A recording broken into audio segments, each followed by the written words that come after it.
Hi friends, welcome to రేమచ్చా YouTube channel. IPL 2025లో వచ్చేసరికి 2 రూల్స్ పైన బీసీసీఐ అయితే తుది నిర్ణయం అయితే తీసుకుంది. ఆ రూల్స్ ఏంటి, ఎందుకని తీసుకుంది అనే విషయాల గురించి పూర్తి డీటెయిల్ తెలుసుకునే ముందు మా ఛానల్ సబ్స్క్రైబ్ చేసుకోండి. పక్కన ఉన్న బెల్ ఐకాన్ మాత్రం అయితే క్లిక్ చేసి పెట్టుకోండి. ఫర్దర్గా మేము వీడియోలు అప్లోడ్ చేసినప్పుడు మీకు నోటిఫికేషన్ వస్తుంది. ప్రజెంట్ మాత్రం అయితే ఐపీఎల్ మెగా ఆక్షన్ కోసం అయితే అన్ని ఫ్రాంచైజీలు అయితే ఈగర్ వెయిట్ చేస్తున్నాయి.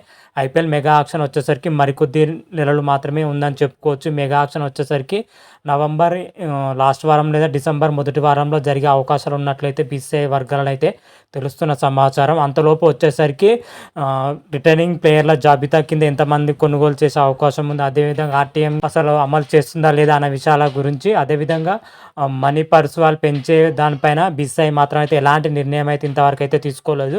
దీనిపైన త్వరలోనే ఒక నిర్ణయం తీసుకుంటుందని అయితే బీసీసీఐ అయితే చెప్పడం జరిగింది. అది ఎప్పుడు తీసుకుంటుందని అయితే డేట్ మాత్రం అయితే మెన్షన్ చేయలేదు. కాకపోతే ఒక 2 రూల్స్ పైన మాత్రం అయితే బీసీసీఐ అయితే తుది నిర్ణయం అయితే తీసుకోనుంది.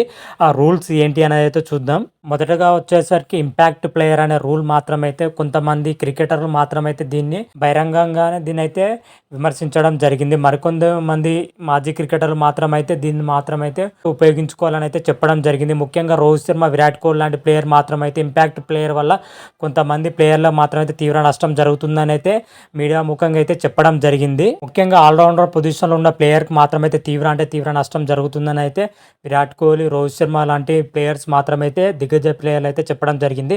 అదే ఈ రూల్ పైన వచ్చేసరికి మాజీ క్రికెటర్ జైర్ ఖాన్ కానీ, అదేవిధంగా రవిచంద్రన్ అశ్విన్ మాత్రమైతే కొత్త ఆటగాళ్ళ వాళ్ళ యొక్క ప్రదర్శన మాత్రమైతే బయటికి తీసుకురావడానికి ఇంపాక్ట్ ప్లేయర్ రూల్ అయితే అద్భుతంగా ఉందని అయితే చెప్పడం జరిగింది. రకరకాల ఇంపాక్ట్ ప్లేయర్ పైన కొందరైతే విమర్శించడం జరుగుతుంది, కొందరైతే బాగానే ఉందని చెప్పడం జరుగుతుంది. ఇలాంటి టైంలో బీసీసీఐ మాత్రమైతే ఇంపాక్ట్ ప్లేయర్ పైన ఒక తుది నిర్ణయం అయితే తీసుకోబోతుంది.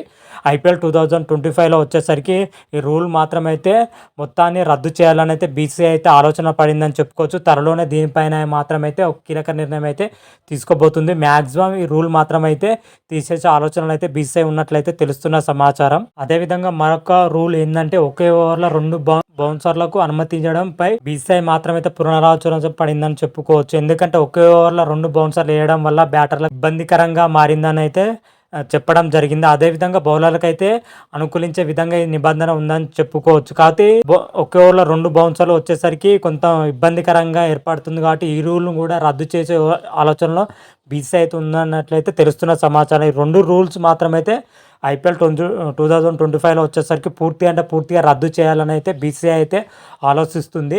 దీనిపైన మాత్రమైతే త్వరలోనే ఒక ఫ్రాంచైజీతో ఒక మీటింగ్ పెట్టి దీనిపైన అయితే ఒక తుది నిర్ణయం తీసుకోబోతున్నట్లయితే తెలుస్తుంది. మ్యాక్సిమం 90% మాత్రమైతే రద్దు అయ్యే అవకాశాలు అయితే ఎక్కువగాను కనిపిస్తున్నాయి. మరి చూడాలి బీసీసీఐ మాత్రమైతే ఈ 2 రూల్స్ పైన ఎప్పుడు అఫీషియల్ అప్డేట్ రాగానే మరొక వీడియో చేసి అప్లోడ్ చేస్తాను. అదేవిధంగా మెగా ఆక్షన్ సంబంధించి కానీ, రిటర్నింగ్ లిస్ట్ సంబంధించి కానీ, ఏదైనా ఐపీఎల్ గురించి ఇంకేమైనా అప్డేట్ రాగానే మరొక వీడియో చేసి పూర్తి డీటెయిల్స్తో మీ ముందుకు వస్తాను.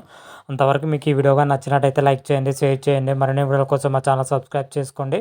పక్కన ఉన్న బెల్ ఐకాన్ మాత్రమైతే క్లిక్ చేసి పెట్టుకోండి. ఫర్దర్గా మేము వీడియోలు అప్లోడ్ చేసినా మీకు నోటిఫికేషన్ వస్తుంది. హర హర మహాదేవ్, శంభో శంకర. Thank you.